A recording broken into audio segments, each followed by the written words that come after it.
U ovo novo doba nadam se da ste dobro i da ste sigurni. Obzirom na mjere ne preostaje nam ništa drugo nego raditi individualno. Moje ime je Saša Kanazir, nogometni sam trener s UEFA licencom s 10-godišnjim iskustvom rada s djecom, momčadski i individualno. Pozdrav svima, evo sa mnom su ponovno moja dva šišmiša. Danas ćemo proći snagu, ako se ne varam, treći dio. Neće biti jednostavno, ali evo dečki su ponovno tu za demonstraciju. Može dečki, znači vježba broj 1. Dignem se uz klek i zadatak je sa lijevom rukom dotaknuti desno rame. Ono što će se događati je u principu nema micanja trupa. Moram stisnuti trbuh, moram staviti kukove na mjestu i kukovi se ne smiju micati. Ukoliko se pomiču kukovi, onda ćemo vidjeti, evo vidimo razliku kod jednog i kod drugoga, onda dolazi do određenih kompenzacija i po tome možemo odmah vidjeti da li je kor, odnosno da li je trup dovoljno snažan ili nije. Ok, super, možemo odmah na vježbu broj 2, dečki, pokazat ćemo naravno sve u skraćenom obliku. Dobro, znači uz kleku smo, malo raširi noge i pokušavamo dotaknuti sa rukama suprotno stopalo. Ok. Dobro, idemo na vježbu broj 3. Spustimo se i na leđnjacima smo. Podiži se gore, probaj ne spustiti noge i ne spustiti se do kraja, super. I u isto vrijeme dignuti i noge i gornji dio tijela.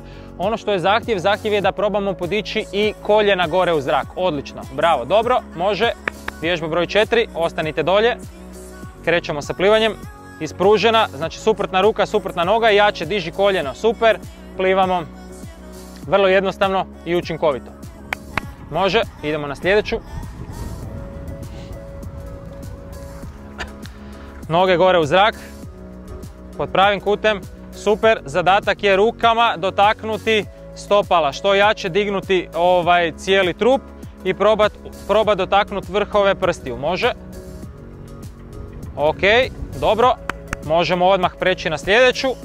Nakon toga preći ćemo na sklopke, dakle s ovim će mlađi uzrasti imati naravno više problema, neće moći uloviti u isto vrijeme podizanje ruku i nogu, koordinirani dio ljuljat će se na jednu stranu, evo vidimo i razlike u radu kod njih dvojice. Ok, super, dobro, može dalje dečki.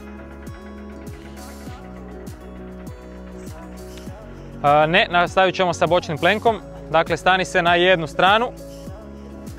Može, zadatak je da smo ravno, ispravi se, stisni tu ovaj trbušni dio, kor, super i pokušavam biti doslovno ko zastava. Držati što stabilniji trup i što stabilnije tijelo. Isto tako će se desiti dosta često da u stvari taj trup propada dole i da guzica propada dole. Dobro, možemo krenuti na drugu stranu. Sljedeća vježba. Dakle, ista stvar, samo smo na drugoj strani.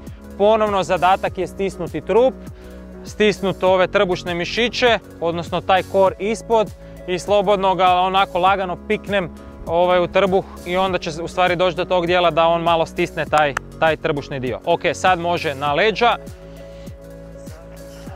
i napravit ćemo još dvije vježbe. Prva vježba su škare, znači u isto vrijeme dignemo noge, prste gore u zrak i doslovno radim škarice sa nogama, ruke su ispod. I super, ok, i zadnja, samo nastavi sa dizanjem nogu gore. Dakle, ponovno, hop, dolje smo i dižem noge. Nakon što sam krenuo, noge više ne idu do poda, nema odmaranja, nego nastavljam dalje. S ovim dijelom ćemo u stvari jako pogoditi donji dio trbuha, sa ovim prethodnim vježbama ćemo pogoditi gornji dio trbuha. Za nogomet izrazito važno u stvari ta stabilnost trupa, trbušni mišići, na ovaj način ćemo ih istargetirati sve. Ok, super, dečki, hvala. Ako vam se svidio video, nemojte ga zaboraviti lajkati. Svakako ostavite svoj komentar što mislite o videu ili prijedlog tema koje biste željeli vidjeti u budućim treninzima. Također, nemojte se zaboraviti pretplatiti na kanal kako biste dobili obavijest kada je novi video na mreži.